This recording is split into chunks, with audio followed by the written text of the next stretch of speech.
Welcome back, offenders. How are you? Well, I hope. If you're not, sorry to hear it.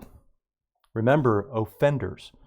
It is your job to be offensive to fascists everywhere. Offend them at every turn.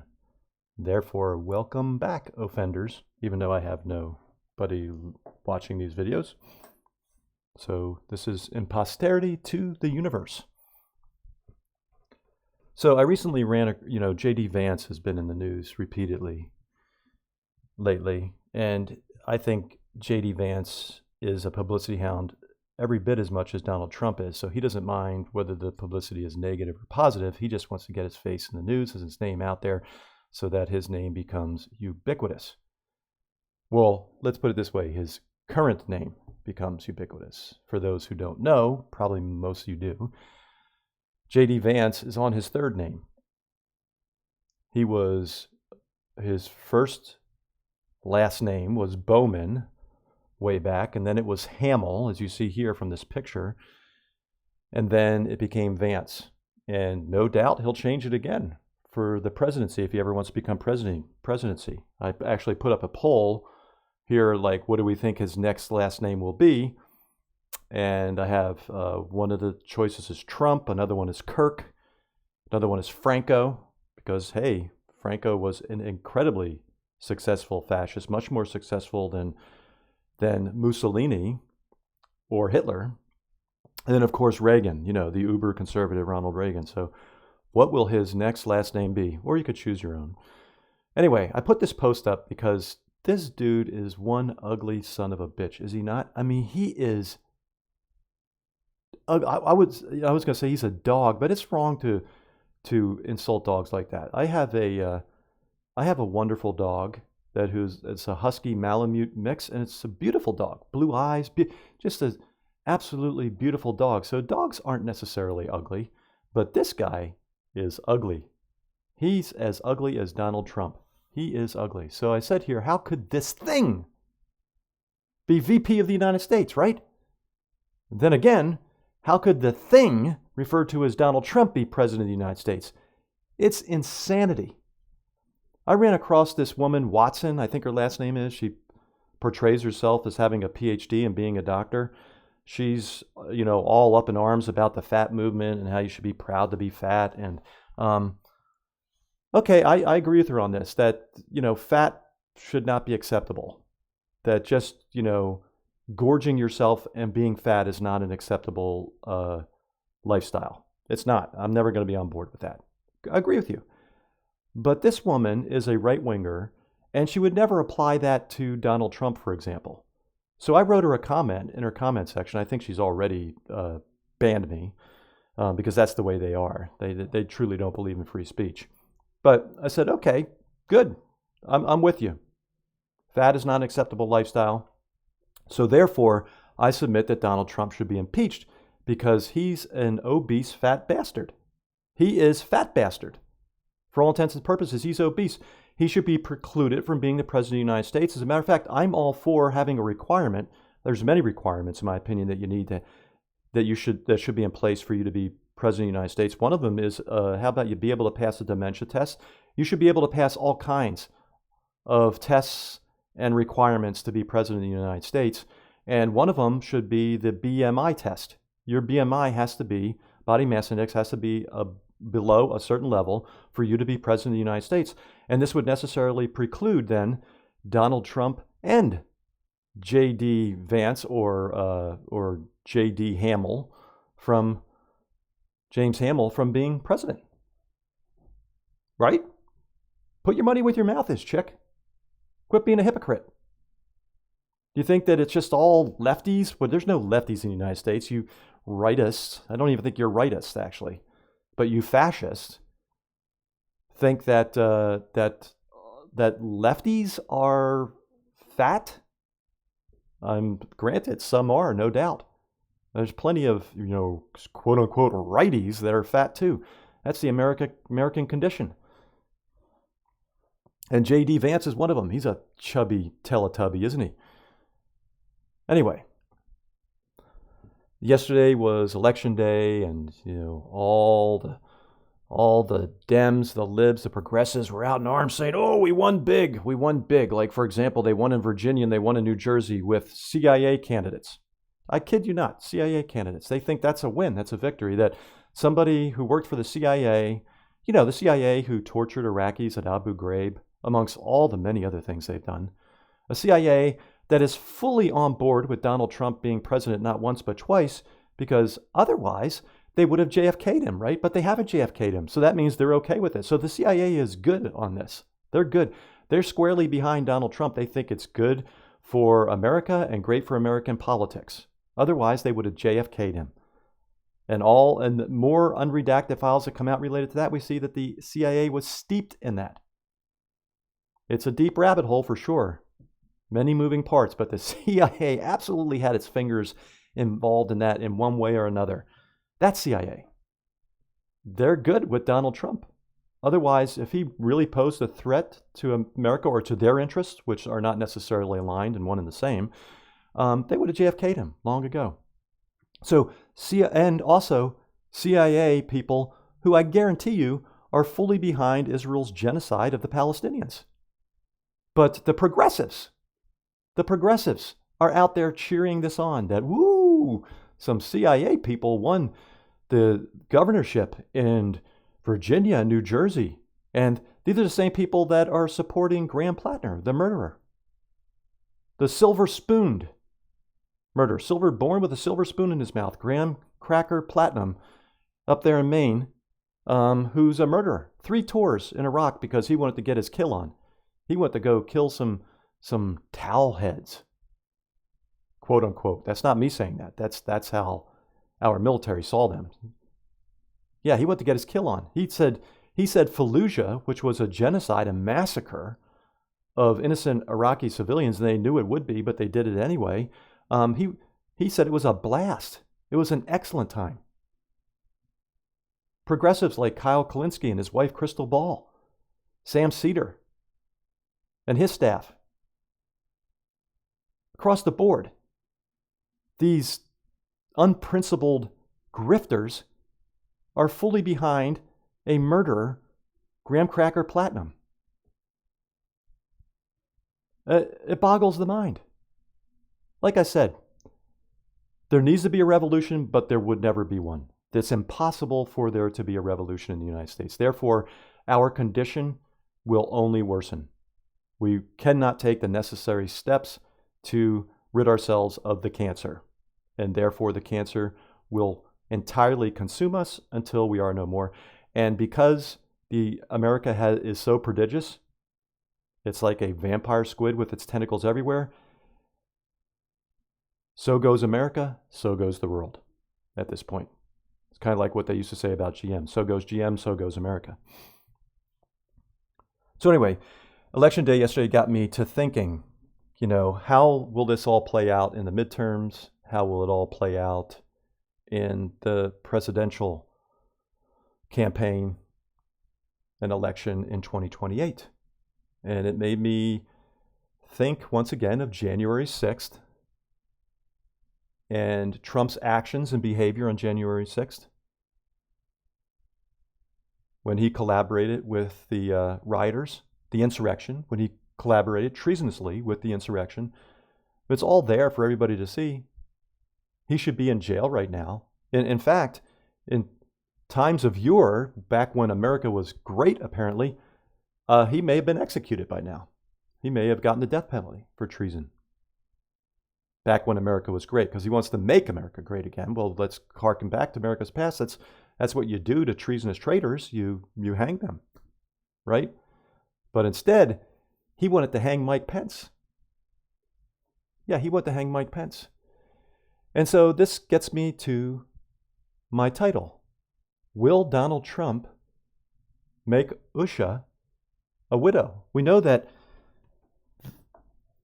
the creatures and the cretins that support Donald Trump, the Heritage Foundation, the Federalist Society, Chief Justice John Roberts and his conservative judges, they all wanted this. They all brought it back. CIA too. They all wanted this. And if you're a foreign leader and you're in foreign governance, how can you treat America with any legitimacy whatsoever at this point when this is the clown show that America's governance allegedly promotes? That Donald Trump is the symbol, the emblematic symbol of America's character. And they all want this. The Federalist Society, the Heritage Foundation, the CIA, the FBI, the Department of Justice, they all want this. They say this is a good thing. He is emblematic of who we are. Why would you want to do business with this creature, this thing that is called America? It really aptly should be renamed oligarchia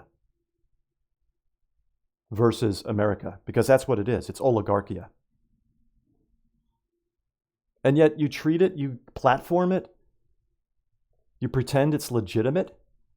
It is rogue and illegitimate, and many times more dangerous at this point than Russia could ever be, and or China. Watch A House of Dynamite and think about this fool, Donald Trump, and Stephen Miller, you know, his Gollum from Lord of the Rings, or from Harry Potter, whichever one it was, Gollum, that creature, that despicable creature, making the decision about a response to a nuclear missile targeted at the United States, origin unknown. Imagine how they would respond. This is the end, my friends. My only friend, the end. That's what that would be. And CIA is good with that. They're like, yeah, man, it'll be cool. It'll be cool. We'll get the chicken thighs out and the chicken wings. We'll have ourselves a barbecue. They're that psychopathic and sick, the CIA. And they've infiltrated Congress with people now. Slotkin in Michigan, for example. They've got them in governorships. Obama was the first CIA president from cradle to presidency. He was born into it. I imagine Clinton was pretty much a CIA agent as well, overlooking those drug shipments into Arkansas during his reign. Mena. Anybody? Mena, Arkansas? Yeah. America is a psychopathic country. Psychos through and through. And I mean it. It absolutely the definition of that word, psychopaths. Anyway, so Trump in 2028. One way that he can remain in power, obviously, is to not certify the results of the election if when Mamdani wins, right? Mamdani runs and wins the election resoundingly, and Donald Trump tells J.D. Vance, you better not certify those election results. We know it had to have been stolen. So don't you certify it. Just like with Pence, right? Mike Pence in 2020. And Donald Trump said, don't do it, Mike Pence. And when Mike Pence did, Donald Trump cheered the crowd on, agreed with them, per witnesses, that Mike Pence should be hung. He encouraged the crowd to hang Mike Pence. And as we've seen between Donald Trump's first administration and this administration, he had guardrails in the first administration. He has no guardrails now. So if he tries things again in this administration, we see he's succeeding. He's succeeding marvelously, in fact. And no doubt, if he wanted to have Mike Pence hung, there will absolutely be another rush on Congress again, I guarantee you. This is one way they're going to do it. And he will have the military on his side as his stormtroopers storm the Capitol and take it over and dismiss Congress and or lock up a number of the Democrats, for example, which I'd be happy with at this point. considering these numbnut Democrats. I am going to contend again and again and again and again. We can't take on the fascists with the Democratic Party sucking all the oxygen out of the room and getting in our way. They're feckless. They're corrupt. They're venal and craven, and they have to be removed out of our way in order for us to get it on entirely, directly with the fascists. That's the only way we can defeat this fascism. That's not going to happen. So I'm just saying, in theory, that's what should happen, but it won't. But it should. You got to get rid of the Dem Party. Yes, ultimately you got to get rid of political parties as they exist. But let's face it, the Republican Party at this point is not the Republican Party. It's the Trumplican Party. It's not the Republican Party of yore either. So the Republican Party has effectively been eliminated and replaced by the Trumplican Party. The transformation has taken place in the last 10 years. And it's complete. Anyway, this is what Donald Trump did. Cassidy Hutchinson, Trump said hang while rioters called to hang Mike Pence on January 6th. Now, you got to take a look at this.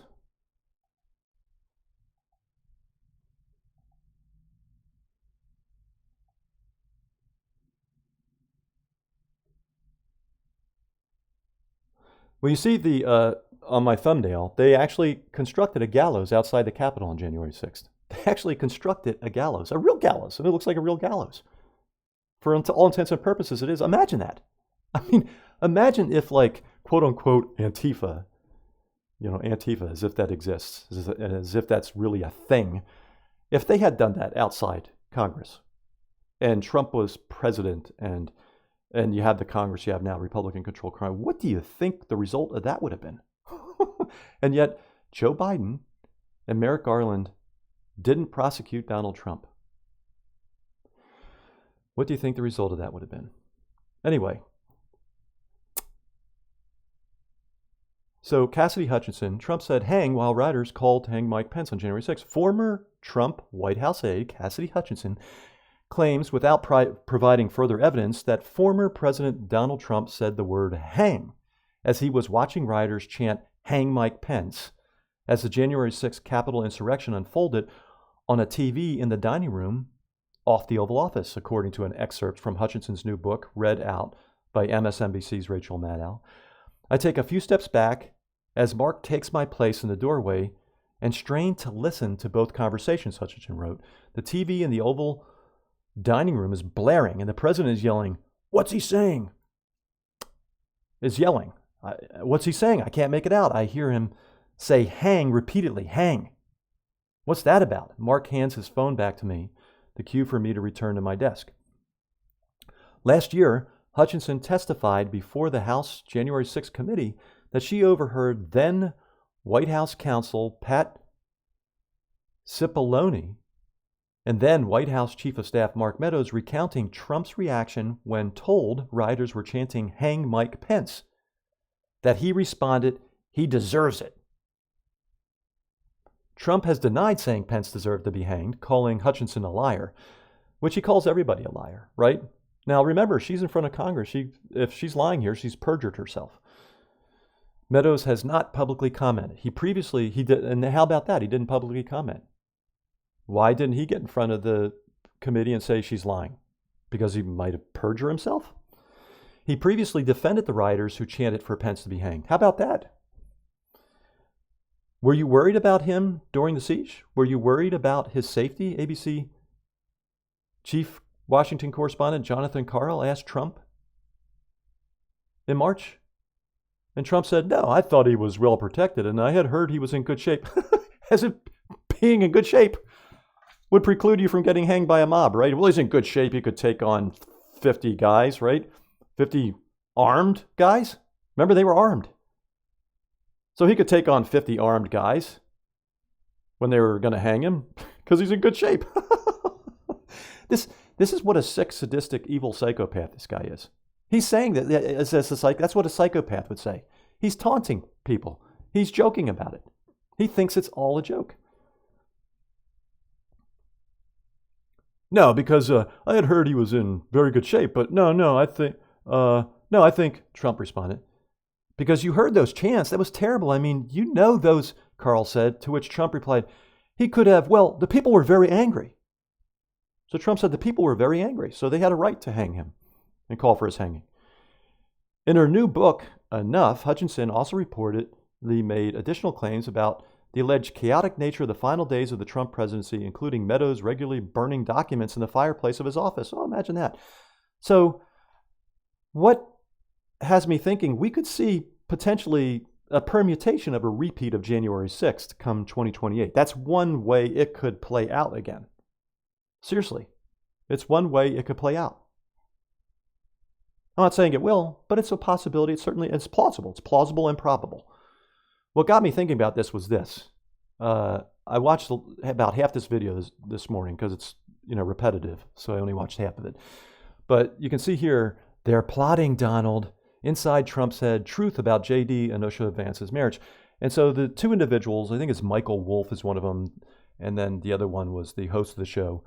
They had competing theories as to JD Vance's and Usha Vance's relationship. And Michael Wolff, which I tend to agree with Michael Wolff on this one, Michael Wolff contends that they're a power couple. There are many power couples in Washington, but they're a power couple, and they have ascended in power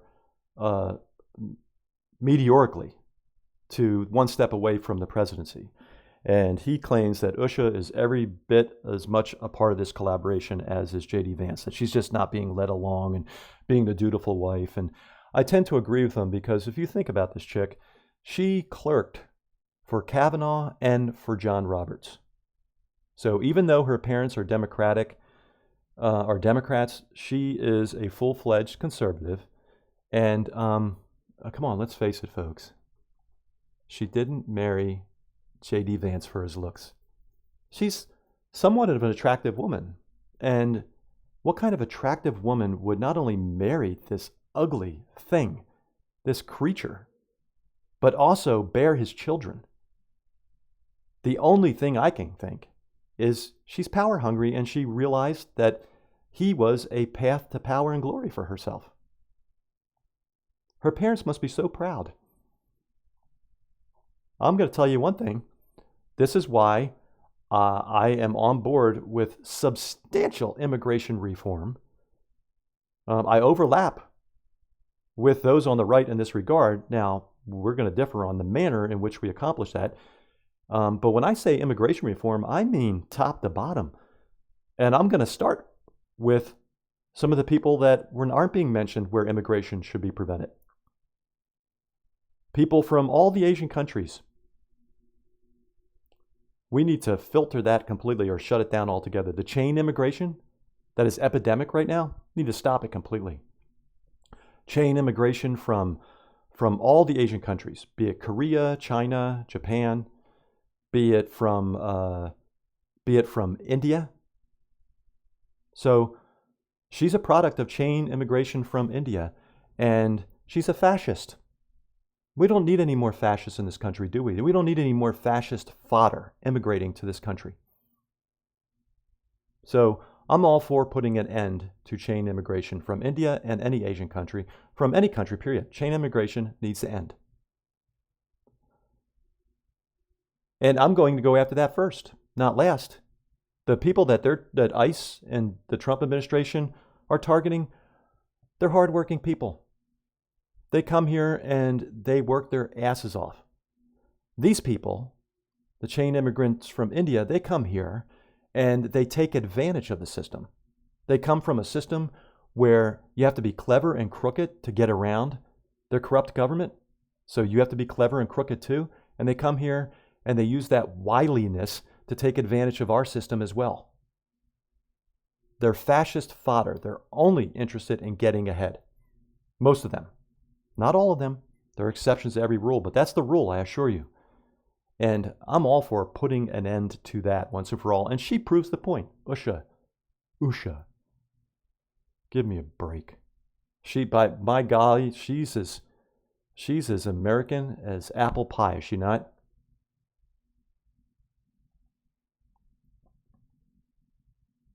Anyway, so the host of the show of the Daily Beast was like, no, I think that she didn't know what she was getting into, and she's having second thoughts now. She looks beleaguered, but I go with Wolf's interpretation of this. They're a power couple. So here's the thing: they are flying so close to the flame. Look at what Trump has done to anybody who threatens his power, Mike Pence included, to anyone who isn't obedient, to anyone who doesn't toe the line. If Trump gets any sense that J.D. Vance is planning on taking his place or deposing him, he will hang this boy out to dry in whatever manner necessary. He will kirk him if necessary. He will have him hung if necessary. And there are some out there on the right who are claiming that Donald Trump was involved in Charlie Kirk's assassination. I don't know. I don't know what happened there. Tyler Robinson is the guy they say did it. We'll never know. We will never know whether he really did or not. I don't understand how Tyler Robinson could be in custody if he didn't do it. But, I mean, in this day and age, who knows? Who really knows what's up, right? It's an endless source of likes and subscriptions for these people, though. I'll tell you that. One way or another, Charlie Kirk is an endless source of revenue and profit for these people, including TPUSA. Anyway, there's the happy couple, so happy. But sear this into your mind, because come 2028, will there be a noose around this man's neck, right? Like the thumbnail? Will he be hung from those gallows? Will he refuse to certify the election results? Will he refuse to certify Mamdani's win in 2028? And then what? If he refuses, and then what? I don't see how that gets him to power. That just means Trump's in power until, he dies at 95. I have no doubt the way things are going now with Trump, he could be like Ariel Sharon and be in a coma for 8 years and he'd still be the leader. MAGA would still say, he's our leader, he's our president in perpetuity until, he passes. He's in a coma right now, and they're just asking him questions, and if he moves his finger, that means yes, and if he moves 2 fingers, that means no. In this crazy, insane world right now, you could see that happening in one form or another. Anyway, the happy couple, one step away. Don't think Trump doesn't know it. Anything's possible in this not so brave new world where Donald Trump has been president not once but twice. Not my president, but their president. Not once but twice. Will Donald Trump make Usha a widow? Will James Hamill, i.e. J.D. Vance, certify the election results and Mamdani's win in 2028? We'll see. We'll see. We know one thing. It sure will be interesting, won't it? We shall see. All right. That's it. Offenders. Take care, everybody. See ya. Bye.